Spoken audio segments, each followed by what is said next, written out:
Black billionaire disguises himself as a street cleaner to find a wife. After losing his wife, Daniel Brooks hid his wealth to find real love for his daughter's sake. He cleaned streets at dawn, watching how people treated him when nothing could be gained. One night at a mansion party, laughter turned cruel. Slurs flew. Trash was dumped on him while phones recorded. As he walked away, one woman stepped out to help. She had no idea who he was. Neither did the crowd. Before we go any further, we'd love for you to hit that subscribe button. Your support means the world to us, and it helps us bring you better stories. Now let's begin. Daniel Brooks stood beside his daughter's bed long after she fell asleep. Her breathing stayed uneven, the way it had been since her mother died. Money had filled the house with comfort, but not with calm. Nannies rotated through. None stayed. None felt real. Daniel stopped trusting polished smiles and rehearsed warmth. He decided to remove the one thing that distorted every interaction around him: his name. He shut down his public schedule. He left the penthouse empty. He stored his suits. He applied for a sanitation job under a borrowed identity and reported before sunrise. The uniform scratched his neck. The gloves smelled of rubber and bleach. Each morning he pushed a metal bin that rattled too loud in quiet streets. Curtains twitched. Doors slammed. Some people stared with open dislike. Others spoke about him as if he could not hear. A man laughed and told his friend the city hired anyone now. Daniel nodded once and kept working. By the third week, his body moved differently. He leaned into the weight. He wiped sweat with his sleeve instead of a handkerchief. He noticed small things. Who held doors? Who tossed bags from a distance? Who said nothing but watched until he left? He never responded. He stored it all away. One afternoon, a neighbor whispered loudly that cleaners stole packages. Another replied that they were all the same. Daniel lifted a bag slowly and tied it again when it tore. His hands shook for a second. He forced them still. That reaction mattered. Not anger. Control. At home, his daughter asked why everyone left. He told her some people were kind only when it cost nothing. She asked how to tell the difference. Daniel had no answer yet. The test was not about humiliation. It was about observation. He wanted someone who would act without knowing who he was. Someone who would step forward without an audience. He did not know where that person lived. He only knew she would not announce herself. So Daniel kept walking streets that did not know his name, waiting for the moment when someone treated him like he mattered, when nothing could be gained. The fourth week placed Daniel on the late route. Mansions rose behind iron gates, loud with music and hired laughter. One house glowed brighter than the rest. A contract celebration spilled onto the driveway. Valets hovered. Glasses clinked. When Daniel rolled the bin forward, conversation slowed. Someone pointed. A woman laughed and asked if the city had lost its standards. Another voice followed with a slur, said casually, like a joke already approved. Daniel kept his head down. He lifted bags one by one. Liquid dripped through plastic onto his gloves. A heel tapped close to his boot. A hand waved a phone inches from his face. A man asked who let him near the guests. The crowd fed on itself. One woman mimed an animal gesture. Another tipped a bag, and its contents slid down his chest and arms. Laughter rose, sharp and synchronized. Daniel stepped back. He wiped his hands on his pants and turned to leave. A door opened hard. A maid ran out. She looked younger than the others, hair pulled tight, apron stained at the hem. She said stop and reached for his elbow. Her fingers shook. She apologized fast, not to the guests but to him. She tried to brush trash from his sleeve and missed, then tried again. The homeowner leaned over the railing and sneered that poor people always found each other. The phrase landed heavy. Someone repeated it. Another added a laugh track of their own. Phones kept recording. Daniel felt heat behind his eyes. His jaw locked. He nodded once to the maid and stepped away. He did not argue. He did not explain. He pushed the bin down the drive and out through the gate. Behind him, the party resumed louder. relieved, as if a test had passed. 2 houses later, his hands still shook.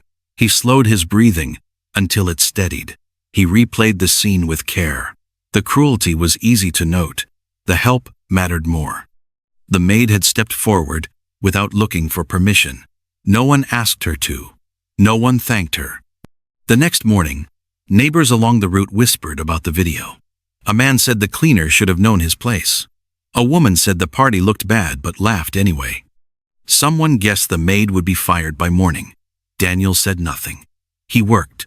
He noticed which houses avoided his eyes now.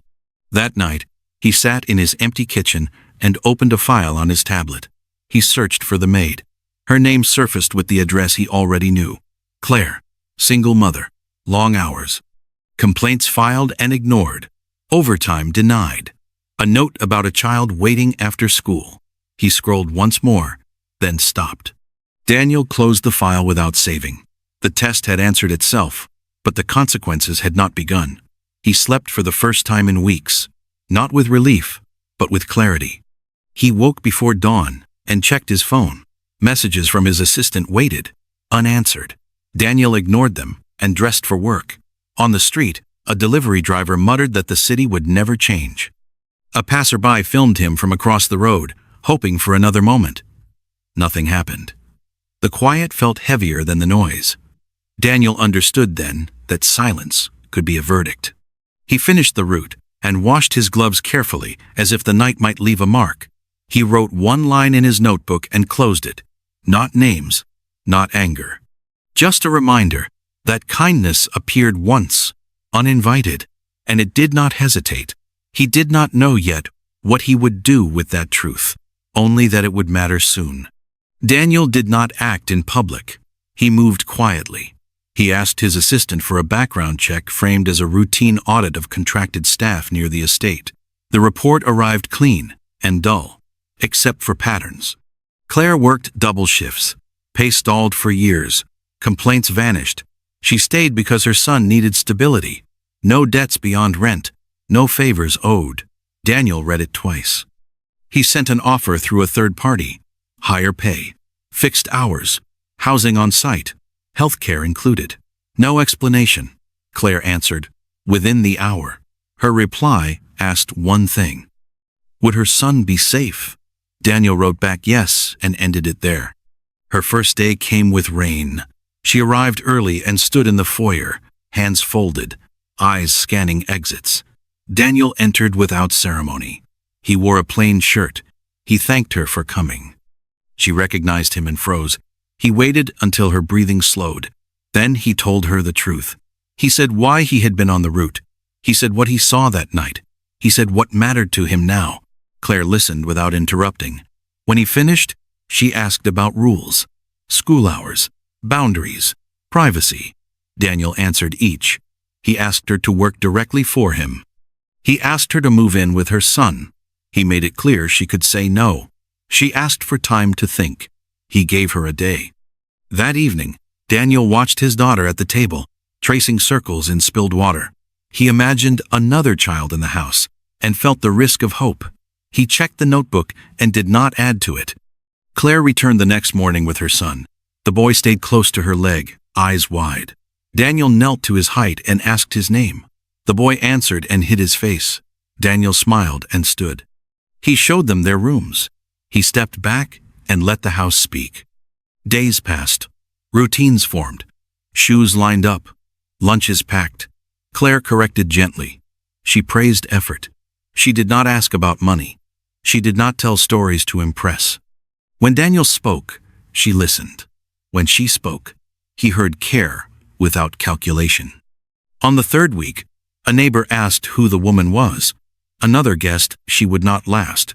Daniel said nothing. He watched his daughter laugh at breakfast for the first time in months and felt the test move from theory to fact. One afternoon, a spill shattered a glass. Claire swept without drama. She checked the child for cuts before the floor. Daniel noticed. Later, his assistant called about scheduling. Daniel ended the call short. He stayed in the kitchen and dried plates. At night, Daniel heard the children whisper and then fall quiet. He passed the door and did not enter. Trust needed space. Claire wrote notes on the fridge about school forms and meal plans. She signed her name small. Daniel added dates beside them. A week later, he told her he would be traveling less. She nodded and asked if that meant more dinners together. He said yes. She smiled and returned to chopping vegetables, fingers steady. The house changed by inches. Shoes stayed where they were left. Laughter appeared and faded without fear. Daniel watched, waited, and said little. The choice was not finished, but it was forming. He closed the notebook and placed it in a drawer. He did not need it open anymore. On Sunday, a rumor reached the gate about a video from a party. Daniel heard it and let it pass. He focused on the table set for 4 and the quiet promise that followed. He felt the weight of what was coming and stayed present. Now, 2 months settled into the house without announcement. Nothing dramatic shifted. Small things accumulated. Claire learned where Daniel left his keys. Daniel learned which mornings his daughter woke anxious. The children found their own rhythm. They argued, reconciled, forgot why they argued. Claire never forced affection. She waited. Daniel noticed that waiting. He tested nothing openly. He observed. When his daughter spilled juice, Claire cleaned the floor first, then knelt to check sticky fingers. When the boy broke a toy, she listened before speaking. When neighbors stared during walks, she kept her eyes forward. No complaints followed. No leverage appeared. Daniel felt his guard loosen, then caught himself, and slowed it again. One evening, Daniel came home late. The kitchen smelled of onions and heat. Claire moved a pot off the burner and wiped her hands on a towel. She asked if the children could eat. He nodded. She served without ceremony. They ate together. No phones. The boy talked about school. Daniel listened. His daughter laughed and corrected him. Claire watched them both, then ate last.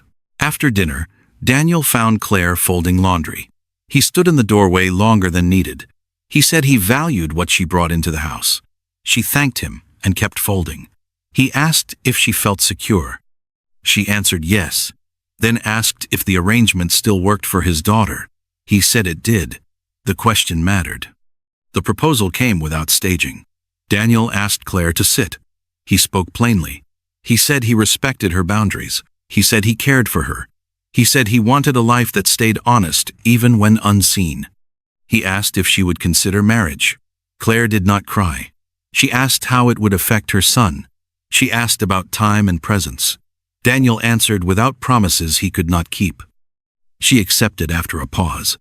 The past returned through a screen. Claire's former employer posted the party video with a caption mocking the cleaner and the maid. The line about poor people circulated again. The clip spread fast. Names followed. Faces sharpened. Daniel's name surfaced by evening. Messages flooded in. Friends advised silence. Lawyers asked for restraint. Daniel watched the clip once, then closed it. He wrote a statement himself. No outrage. No apology. He listed facts. What happened? Where? Who spoke? Who helped? He released it and shut off his phone. Contracts unraveled. Calls came from partners reconsidering association with the woman in the video. Sponsors withdrew. Claire heard whispers at the school gate. She asked Daniel if they were safe. He said yes. He told her the truth had already done its work. The house tightened briefly under attention. Cameras appeared at the end of the drive. Daniel adjusted routines. He walked the children inside himself. Claire stayed steady. She did not defend herself online. She did not explain. Daniel watched that restraint with respect. At night, the children slept through the noise. Daniel stood by the window and considered how little he needed to say. The test was complete, but the lesson had widened. He understood now that character revealed itself not in speeches, but in the seconds when no one expected decency. He prepared for the last act quietly, knowing it would be public whether he wanted it or not. The wedding morning arrived without spectacle.